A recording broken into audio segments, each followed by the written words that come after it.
to our second week of the Summer Activity Club. I'm Rebecca, the Children, Youth, and Family Director at St. Paul Lutheran Church in Missoula. I'm so glad that you are spending your summer with me, learning about God and how to share God's love with the whole world. It's going to be awesome. Every week from now through the end of August, I'll see you right here. And in addition to this video, you'll find some activities that are made just for you, for little kids and big kids, and some things for you to do with your family. So, should we get started? Let's go.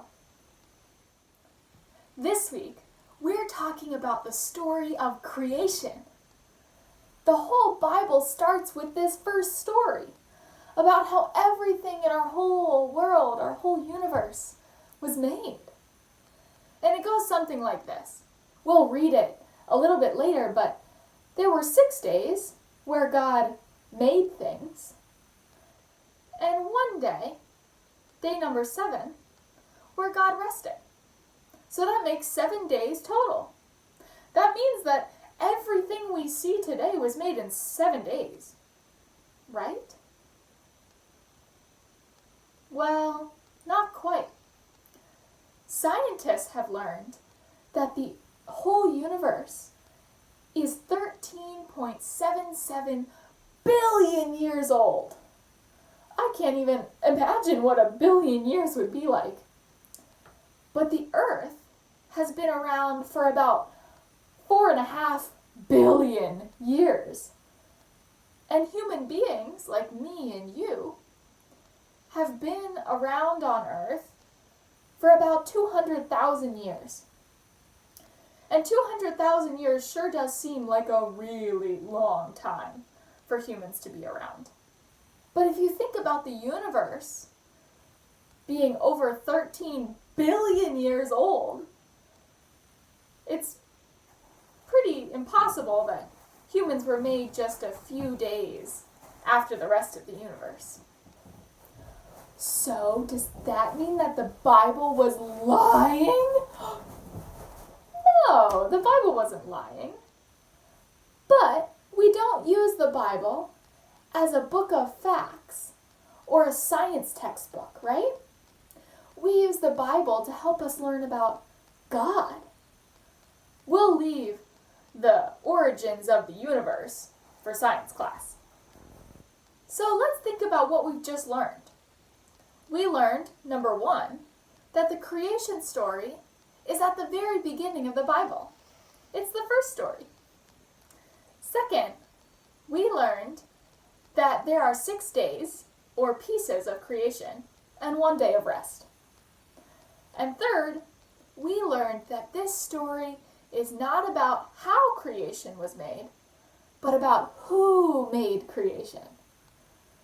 Now, before we get too far along, I bet we should just read the story, right? If you've heard this story a lot of times before, try and see if you can remember what the next day is while I'm reading it.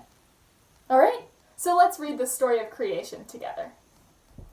If you have a Spark Bible, I'd invite you to pause this video and go and grab it.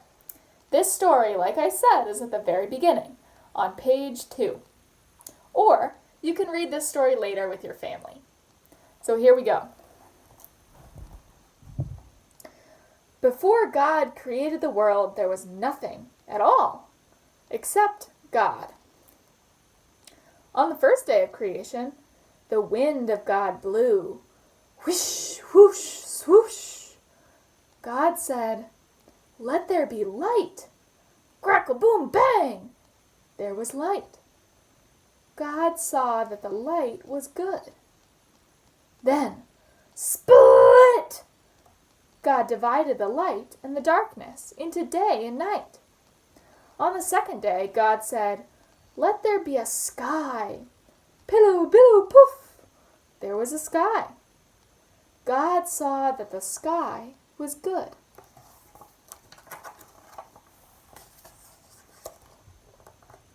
On the third day, God said, "Let there be water and dry land."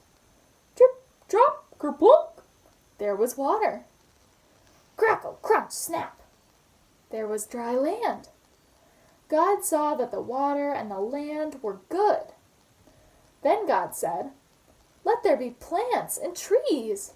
Rumble, rustle, pop. There were plants and trees. God saw that the plants and trees were good. On the fourth day, God said, "Let there be a sun and a moon and stars." Glimmer, shimmer, shine. There was a sun and a moon and thousands of stars. God saw that the sun and the moon and the stars were good.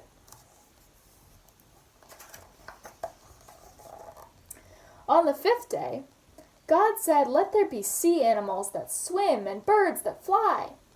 Wiggle, splish, splash. There were sea animals. Flutter, putter, tweet. There were birds.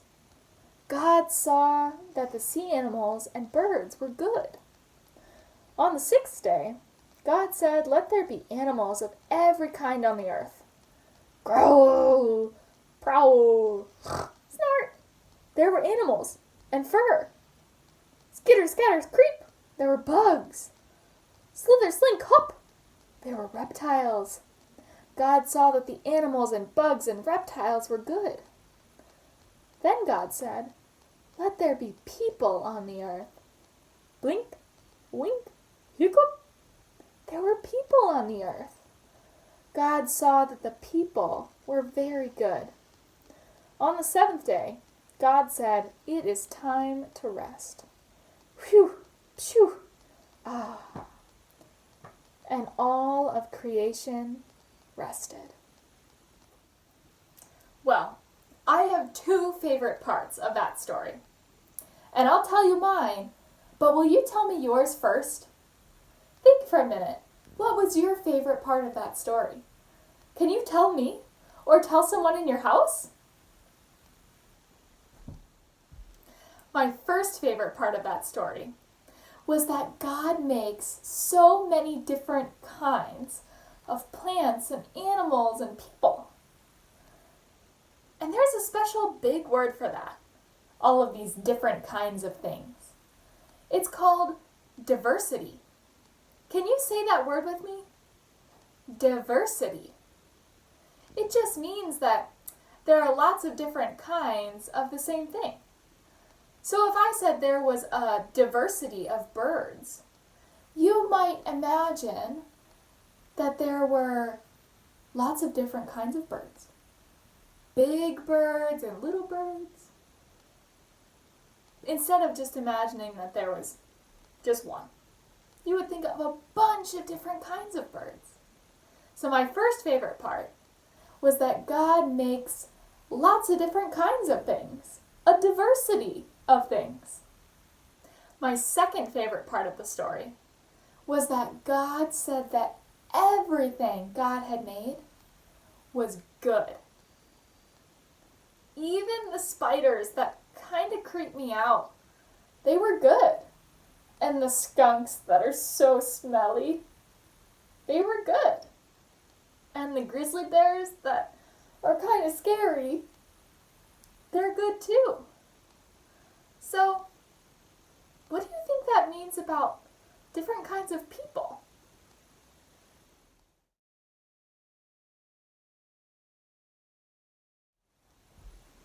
There are so many different kinds of people. Can you think of a few things that might be different between people? I can think of a few. Hair color might be different, or skin color might be different, or the things we like might be different. Now, do you remember what different kinds of the same thing are called? We talked about that and called it diversity. God created diversity, even in people, and God called this diversity good. Black skin and brown skin and white skin is all good. There's not one that's better than another. Or curly hair and long hair. short hair and straight hair, or thin hair or natural hair. It's all good. There's not one kind that's better than another. And tall bodies or short bodies or fat bodies or skinny bodies or bodies in a wheelchair, they're all good. One isn't better than the other. I love that God was so creative when God made people. Wait a second. Let's take a pause.